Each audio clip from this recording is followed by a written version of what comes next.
네, 안녕하세요. 증권부 김인호 기자입니다. 여러분, 요즘 서각값이 비싸다고 하잖아요. 이 애플레이션이라는 신조어까지 나왔다고 하는데요. 요즘 모든 것이 비싸다고 하는데 이제는 초콜릿 값도 뛸 것이라는 말이 나옵니다.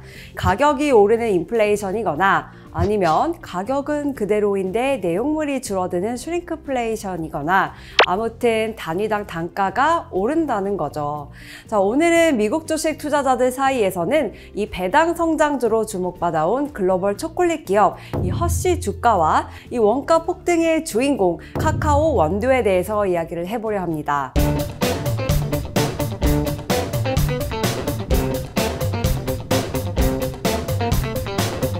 자, 여러분 초콜릿 좋아하시나요? 이 힘들 때 조금씩 먹으면 힘도 나고 기분도 좋아지더라고요. 그래서 초콜릿 가격이 오를지도 모른다는 말에 이거 사재기라도 해야 하나 싶었습니다. 자, 우선 초콜릿 재료인 카카오 원두 가격이 1년 만에 3배 넘게 폭등하면서 이 미국 초콜릿 기업 허쉬 주가도 영 맥을 못 추는 그런 분위기입니다. 이 부활절 시즌 대목을 앞뒀지만 이 카카오 주산지인 서아프리카 이상기후와 또 병해 탓에 이 카카오 선물 가격이 급등해서 비용 압박이 커진 탓입니다. 부활절은 매년 날짜가 달라지는데요. 올해는 3월 31일이었어요. 이 제과업계는 이 시기를 전후한 때가 초콜릿 장사 대목입니다. 최근 카카오 원두 가격은 3월 26일 기준으로 보면요. 이 뉴욕 상업거래소에서 7월물 가격이 이 한 톤당 9,163달러에 거래를 마쳤습니다. 작년 3월 말 대비해서 3배 이상 뛴 수준이고요. 또 구리 7월물 시세를 톤으로 환산한 가격인 8,900달러보다 더 비쌉니다. 구리는 산업 현장에 널리 쓰이는 바람에 이 실물 경제 분위기를 알려준다고 해서 닥터 쿠퍼, 구리 박사라는 말도 붙은 금속이죠. 그런데 이 선물 가격이 뛰었다는 것은 앞으로 카카오 원두 실물 가격도 더 뛸 것이라는 의미입니다. 이 원유나 천연가스 투자해보신 분들 잘 아시겠지만요.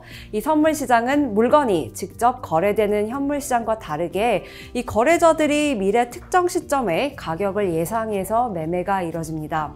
이 카카오 선물 7월 인도분의 경우 거래가 4월에서 6월에 이루어져도 이 실제 물건은 7월에 최종 구매자에게 인도되는 시기죠. 최근에 카카오 원두 가격 상승을 자극한 건 세계 2위 카카오 생산국인 가나의 자금난입니다. 가나 코코아 위원회는 작년 말 8개 해외 금융기관으로부터 이 8억 달러 규모의 카카오 농가 지원 관련 대출을 확보를 했습니다. 그런데 작황 악화 탓에 2억 달러에 해당하는 대출 담보용 이 카카오 원두를 충분히 확보하지 못했다고 하네요. 더 큰 문제는 엘니뇨에 따른 이상 기후와 병충해 때문인데요. 이 카카오 유명 산지인 가나의 경우 2023-2024 수확 연도에 카카오 수확량이 기존 예상의 절반에 그칠 것이라는 전망도 나옵니다. 가나뿐 아니라 코트디부아르와 또 카메론, 나이지리아 등 이 서아프리카와 중부아프리카 주요국도 작황 문제를 겪는 탓에 카카오 가공 공장을 일시 중단하는 등 상당한 여파를 겪고 있습니다. 여러분들 잘 아시다시피 초콜릿의 고향은 사실 멕시코로 알려져 있는데요. 하지만 지금은 아프리카가 전 세계 카카오의 75% 이상을 생산합니다. 특히 가나와 아이보리코스트 등 이 두 나라가 전 세계 카카오 원두의 약 70%를 공급한다고 알려질 정도로 집중도가 심한데요. 요즘 카카오 대란을 보면 이 흥미로운 대목이 있습니다. 이 말이 나온 김에 우리가 주식 투자를 하면서 가끔씩 접하는 이 선물 시장이 우리의 실제 생활과 어떻게 연관이 있는지 카카오 거래를 통해서 한번 보겠습니다. 자, 지금으로부터 약 3에서 4년 전 2020년 말 카카오 선물 시장이 한번 또 대혼란에 빠졌었는데요. 이때는 날씨나 또 병충해 때문은 아니었고 바로 글로벌 초콜릿 기업인 허쉬의 움직임 때문이었습니다. 이 2020년 허쉬는 초콜릿의 원재료 중 하나인 카카오 원두를 이 현물 시장이 아닌 선물 시장에서 대량 매수해서 시장을 뒤흔들었습니다. 이 허쉬는 당시 11월 중순에 영국 IC 선물 거래소를 통해서 이 카카오 원두를 대량으로 구매를 했는데요. 이 대량 구매 자체가 이슈였다기보다는 선물 시장을 선택했다는 점이 업계의 관심을 끌었죠.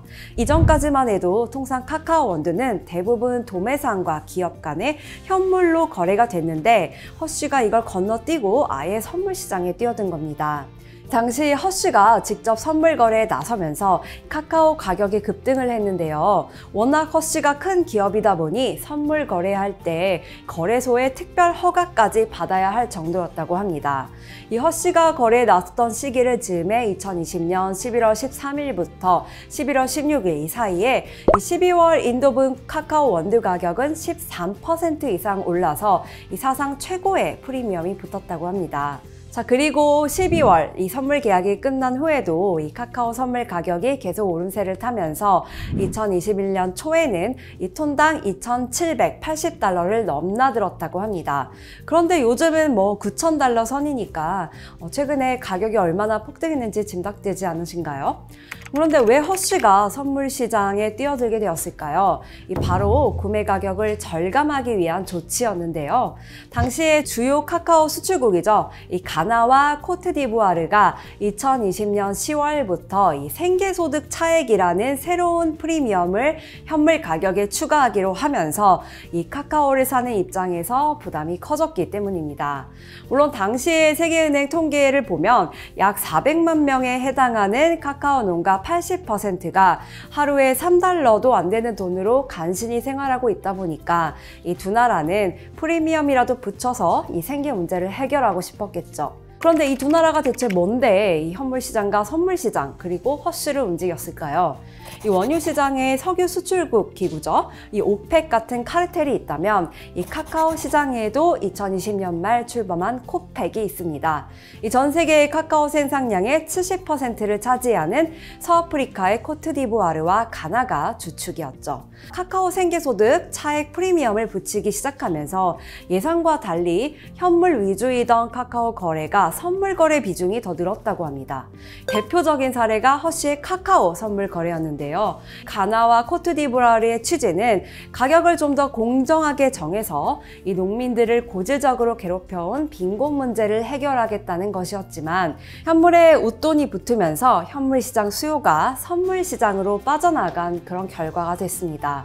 일례로 2020년 말 카카오 선물 가격이 급등하고 현물 가격은 오히려 떨어졌다고 합니다. 일시적인 현상이지만 말이죠. 어쨌든 이 초콜릿 판매 대목인 부활절을 즈음해서 이 허쉬와 몬델리즈 같은 미국 제과 기업들 주가는 부진한 흐름을 이어가는 분위기입니다. 이 뉴욕 증시에서 허쉬와 몬델리즈 주가는 올해 1월 이후에 연중 기준으로 각각 1% 또 5% 떨어졌는데요.